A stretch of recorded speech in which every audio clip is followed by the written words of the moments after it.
5 isanjato ny fanamboarana ny deviation ao mahavavy no sisa tavela.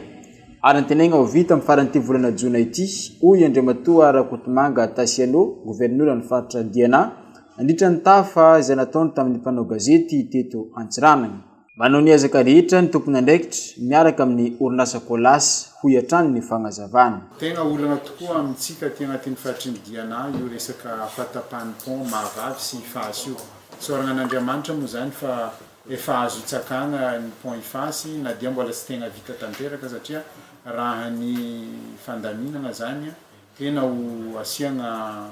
ho bitume mihitsy zany le passage aiguë. Fa na zany na tsy zany mbola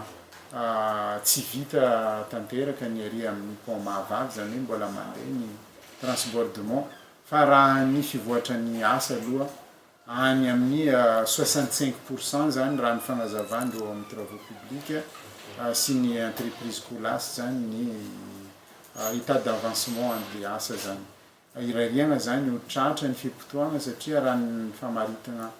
ny fagnarana tamin'ny voalohany zany dia any amin'ny faran'ny volana Jona zany farafahatarany tokony hitohy io lalana io.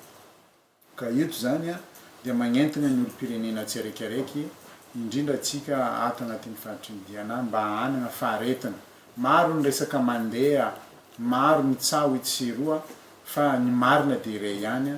dia ny hoe ny fanjakana dia tsy miraviravy tagna fa manao zay afany mba ahafahantsika mamery ny fifamoivoizana io amin'ny laonany. Namafisy ny gouverneur ny faritra Diana, Andriamatoa Tasiano Rakotomanga ihany koa fa efa misokatra ny lalana iny amin'ny pont Ifasy ary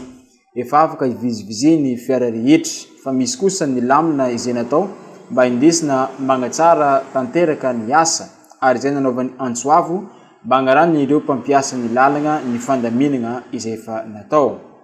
Nandritra ity tafa tiany koa ny nanaovan'ny gouverneur ny faritra Diana Antsoavo ho an'ireo tompon'andraikitry ny vatra satria mbola betsaka ireo olona manararaotra mampiakatra ny vidin'ny entana amin'izao fahasahiranana misy izao. Raha ny tokony ho izy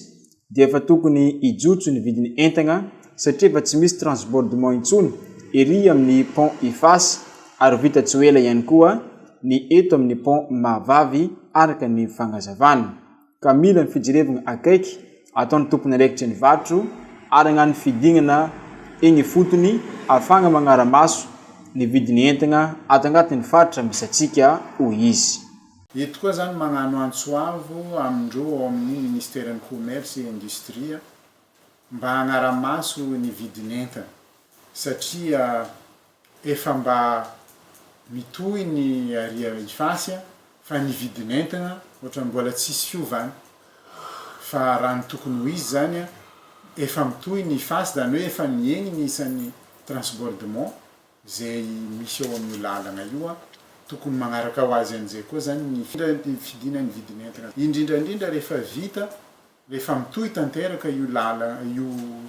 fifamoivoizana io zany hoe vita ny Ifasy dia vita koa amin'ny mahavavy tokony mba hisy fiantraikany amin'ny vidim-piainana sy ny vidin-javatra ilain'ny mponina amin'ny andavanandro. Fa ny fahafantaranay azy sy ny fahatsapanay azy zany misy ihany ny magnararaotro agny ho agny ary mila fidinana ifotony zany ijerena dia iza ny magnara-dalàna, iza ny manao mifanohitra amin'izay fa tsy azo leferiny mihitsy satria magnararaotro ny fahasahiranan'ny bahoaka amin'ny fotoana sarotra hatrany.